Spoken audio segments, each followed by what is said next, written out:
10ویں تاریخ کا روزہ.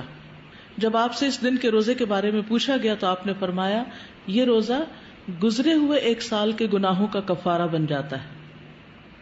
یعنی پچھلے محرم سے لے کے اب تک کے جو گناہ ہوں گے وہ انشاءاللہ معاف ہوں گے. صغیرہ گناہوں کی طرف اشارہ ہے. اس دن کا روزہ جو ہے یہ مستحب ہے.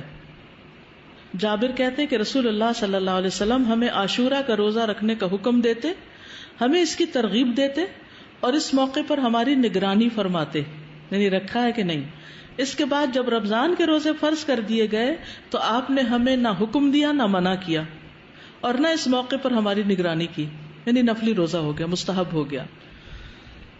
حضرت عائشہ سے روایت ہے کہ جاہلیت کے ایام میں عاشورہ کے دن کا روزہ رکھا جاتا تھا. جب اسلام آ گیا تو اب جو چاہے اس کا روزہ رکھ لے اور جو چاہے اسے چھوڑ دے.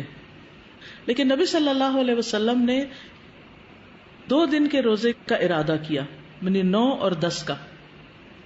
عبداللہ بن عباس کہتے ہیں جب رسول اللہ صلی اللہ علیہ وسلم نے یوم عاشورہ کا روزہ رکھا اور اس کا روزہ رکھنے کا حکم دیا تو صحابہ نے عرض کی اللہ کے رسول یہی دن ہے جس کی یہود و نصارہ تعظیم کرتے ہیں.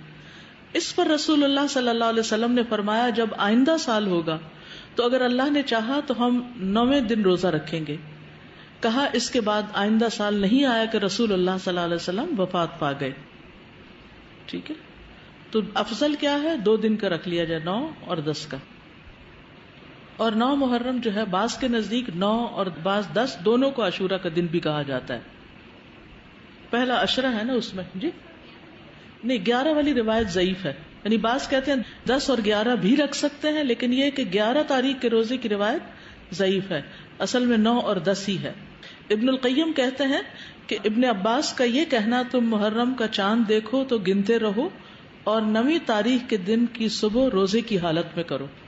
تو اس سے مراد یہ نہیں کہ عاشورہ 9ویں تاریخ کو کہتے ہیں، بلکہ ان کی مراد یہ ہے کہ 10ویں سے پہلے 9ویں کا روزہ بھی رکھو، کیونکہ آپ نے فرمایا تھا کہ اگر میں زندہ رہا تو روزہ رکھوں گا.